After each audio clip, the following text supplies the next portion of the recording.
Hello दोस्तों, कैसे हो आप लोग। चलो स्पेक्ट्रोस्कोपी के क्वेश्चन के बारे में बात करते हैं। पहला क्वेश्चन वीडियो पॉज करके आपको पहले खुद ट्राई करना है और कमेंट बॉक्स में कमेंट करना है। भैया कमेंट करते रहना आप।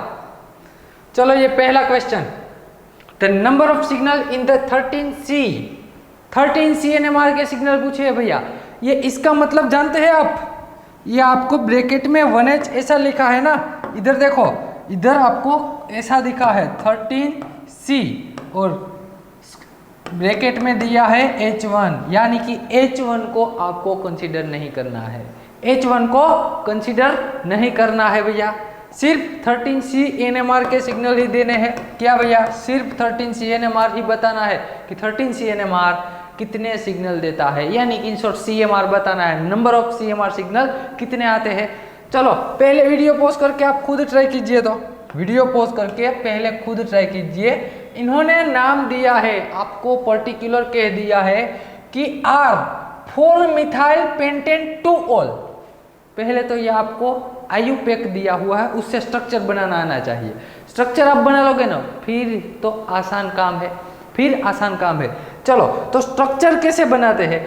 पेंटेन है ना, क्या है, पेंटेन है, तो पहले तो ऐसे 5 कार्बन लिख दो, ऐसे सिंपल 5 कार्बन लिख दीजिए, C C C C C और कितने हो गए, 3 और 5। चलो टोटल 5 कार्बन हो गए ना, टोटल 5 कार्बन हो गए। फिर उन्होंने कहा है पेंटेन 2 ऑल, तो दूसरे कार्बन पे क्या, कौन सा फंक्शनल ग्रुप है भैया, अल्कोहल हाइड्रोक्सी ग्रुप है, तभी ऑल लिखा जाएगा।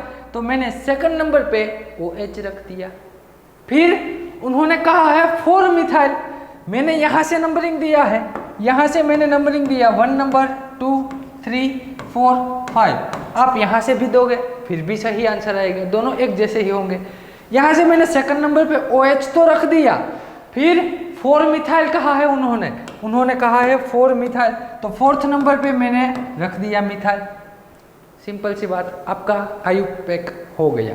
अब जहाँ वैलेंसी कार्बन की कम है वहाँ पे हाइड्रोजन रख देना है।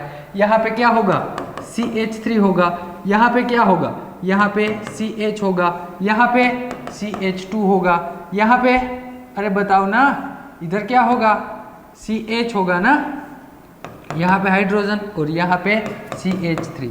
ये रहा आपका IUPAC।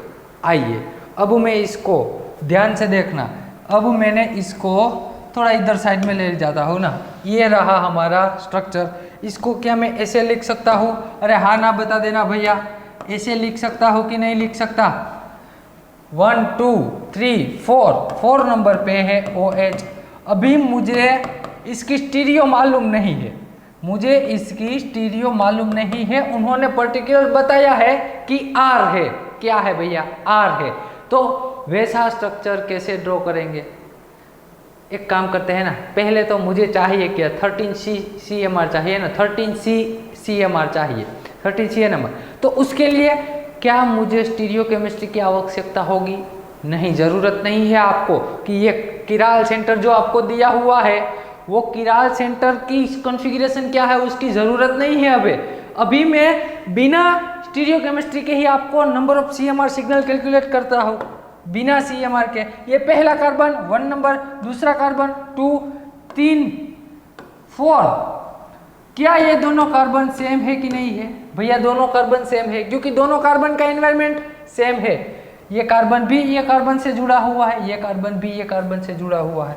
तो यहाँ से मुझे 13C NMR कितने मिले, तो क्या भैया 5 number of signal 13C NMR के मुझे मिल गए 5 सिग्नल। लेकिन यदि आपको पूछ लिया है, यदि आपको उन्होंने पूछा है कि भाई NMR के सिग्नल, H1 NMR के सिग्नल कितने आते हैं, यही कंपाउंड में H1 NMR के सिग्नल कितने आते हैं वो चेक करना है। तो एक काम करना, आपका मैं यहाँ से होमवर्क देता हूँ, ये कंपाउंड रहा आपका, ये स्ट्रक्चर है, उसमें आपको बताना है 1H NMR, क्या बताना है, 1H NMR के सिग्नल कितने आते हैं, H1 NMR के सिग्नल कितने हैं, ये स्ट्रक्चर में कितने H1 NMR आते हैं वो बता देना। अब मैं क्या करता हूँ, उन्होंने R कॉन्फ़िगरेशन बोला ना, उन्होंने बोला है R कॉन्फ़िगरेशन, तो मैं दो प्रोबेबिलिटी है भैया, यहाँ पे दो प्रोबेबिलिटी है। कौन सी दो प्रोबेबिलिटी? पहली फर्स्ट वन यहाँ लिखता हूँ, ये तो सब कुछ वैसा का वैसा रहेगा। उसमें पहली प्रोबेबिलिटी में OH मैंने रख दिया वेज में और यहाँ हाइड्रोजन रख दिया डैश में। दूसरी सेकंड प्रोबेबिलिटी कौन सी है? तो कि भैया ये सब कुछ तो वैसा का वैसा रहेगा। यहाँ पे OH यदि मैं डैश में रख दूँ तो हाइड्रोजन कहाँ चला आएगा? वेज में। यहाँ पे मिथाइल है, चेक कर लो। ये जो किराल सेंटर है ना भैया, ये किराल सेंटर आपको दिख रहा है, यहाँ पे भी एक किराल सेंटर है। दोनों किराल सेंटर की कॉन्फ़िगरेशन क्या आएगी, आइए देखते हैं। दोनों किराल सेंटर की कॉन्फ़िगरेशन RS करना जानते हैं ना, जितना जो भी किराल सेंटर है उतना कट का उसका ब्रेक कर लीजिए, वो जितना हिस्सा है वो ब्रेक कर लिया। यहाँ पे कार्बन है, यहाँ पे भी कार्बन है। यहाँ वेज में क्या कौन सी वैलेंसी है भैया? OH है। यहाँ पे डैश में कौन सी वैलेंसी है? हाइड्रोजन है। आप बताइए पहला नंबर कौन आएगा? ऑब्वियसली भैया जो यहाँ पहला ऑक्सीजन, ये दो कार्बन, तो पहला नंबर तो ऑक्सीजन ही आएगा। दूसरा नंबर ये दोनों कार्बन है ना, ये दोनों कार्बन है, तो सेकंड प्रायोरिटी कैसे देंगे? तो कि भैया ये कार्बन के साथ कुछ भी नहीं है ना, ये कार्बन के साथ कुछ भी नहीं है, सिर्फ 3 हाइड्रोजन है। और ये कार्बन की ये वाले कार्बन के साथ तो ये पूरी चेन है, तो स्वाभाविक रूप से इसका एटॉमिक मास बढ़ जाएगा, तो ये सेकंड प्रायोरिटी आएगी, ये थर्ड नंबर और ये फोर्थ नंबर। क्या है प्रायोरिटी रूल? क्या है? 1 to 2 मूव होना है विदाउट 3। 1 से 2 तरफ जाना है, बीच में 3 नहीं आना चाहिए। 1 से 2 तरफ गए भैया, कौन सा कॉन्फ़िगरेशन है ये? हमने घुमा दिया एंटी क्लॉकवाइज। कौन सा घुमाया? एंटी क्लॉकवाइज, तो ये आएगा एस कॉन्फ़िगरेशन। कौन सी आएगी? S configuration. इसका मतलब क्या है कि ये भाई स्ट्रक्चर जो हमने ड्रॉ किया ना, ये स्ट्रक्चर नहीं आएगा, ये जो स्ट्रक्चर ड्रॉ किया वो नहीं आएगा। क्यों? क्योंकि इसका तो एस है, इसका किराल सेंटर एस है, तो ये तो आर ही होगा ना। ये कौन सा होगा? आर ही होगा, ये होगा आर। तो ये सिंपल बात ही, हमारा स्ट्रक्चर ये था, हमारा कंफर्म स्ट्रक्चर ये था। लेकिन CMR सिग्नल फाइंड करने के लिए हमें स्टीरियो केमिस्ट्री की आवश्यकता नहीं है, हम विदाउट स्टीरियो से इसका क्वेश्चन सोल्व कर सकते हैं। विदाउट स्टीरियो ही किया है। अब आप एक काम करना, इसके H1NMR के सिग्नल मुझे कमेंट कर देना। H1NMR के कितने सिग्नल आते हैं कमेंट कर देना। चलो बढ़ते हैं दूसरे क्वेश्चंस की ओर।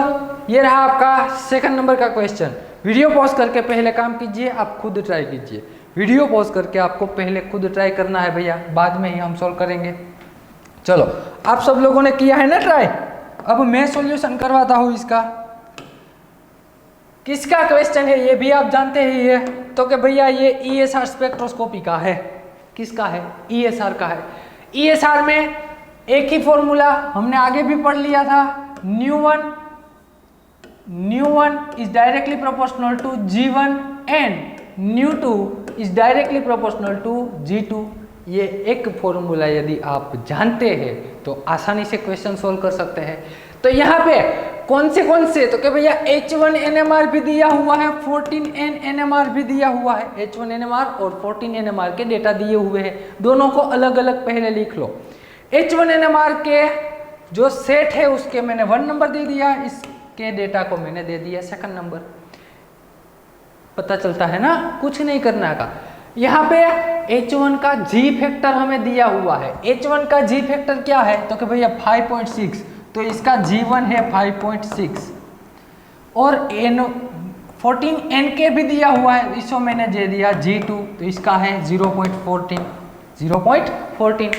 फिर उन्होंने कहा है कि H1NMR जो है ना, H1NMR उसकी इंस्ट्रूमेंटल ऑपरेटिंग फ्रीक्वेंसी यानी कि ν1, H1NMR की इंस्ट्रूमेंटल ऑपरेटिंग फ्रीक्वेंसी आपको क्या दी हुई है? ν1 700 मेगाहर्ट्ज, 700 मेगाहर्ट्ज। तो ν2 फाइंड करनी है, ν2 फाइंड करनी है। एक ही एग्जाम्पल, एक ही फॉर्मूला, सिंपल सी बात है। आगे बहुत सारे एग्जाम्पल देखे हैं। ν2 डिवाइडेड बाय ν1 कर दीजिए, ठीक वैसे ही G2 डिवाइडेड बाय G1 कर दीजिए। तो ν2 तो आपको फाइंड करनी है, तो ν1 क्या आएगा? ν1 की वैल्यू 700 मेगाहर्ट्ज दी हुई है। G2 क्या है? 0.14 है। G1 कितना है भैया? 5.6 है। फिर तो बड़ी आसानी से बात हो गई, क्या कि न्यू2 is equal to 700 into 0.14 divided by 5.6। जो भी आंसर आएगा ना ये आपका न्यू2 होगा, जो भी आंसर आएगा ये आपका न्यू2 हो जाएगा। कितना आएगा आंसर?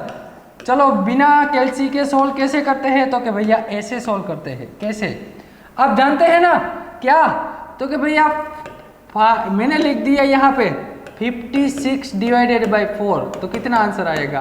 14 आंसर आएगा। यस और नो? अरे यस और नो, यही आएगा।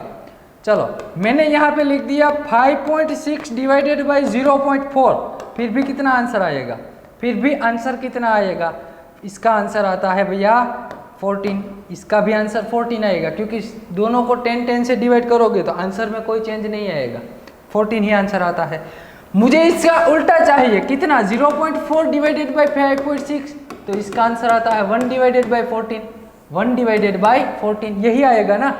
तो इसका आंसर क्या आएगा पहले तो बताओ। तो न्यू2 इज इक्वल टू ये 700 डिवाइडेड बाई 14 हो जाएगा, 700 डिवाइडेड बाई 14 हो जाएगा।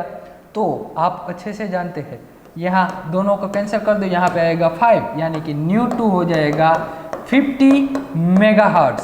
क्या हो जाएगा? सिंपल मैथमेटिक्स है भैया, 50 मेगाहर्ट्ज ऐसा आंसर है।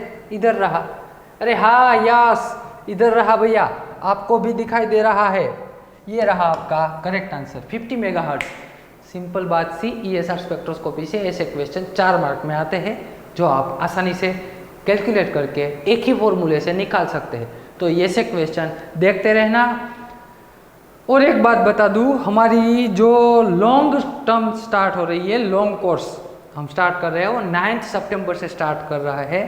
प्लेलिस्ट में उसकी सारी इन्फॉर्मेशन का वीडियोस होगा, वो वीडियो चेक कर लेना। यदि आप लॉन्ग कोर्स ज्वाइन करना चाहते हैं तो उसमें सारी डिटेल दी हुई है, कितने कितने टॉपिक है, क्या क्या पढ़ेंगे, कहाँ से स्टार्ट होगी, कहाँ तक होगी, प्रिपरेशन कैसी होगी, ये सारी इन्फॉर्मेशन उसमें दी हुई है, वो देख लेना प्लेलिस्ट में जाके। मिलते हैं अगले लेक्चर में। Thank you very much.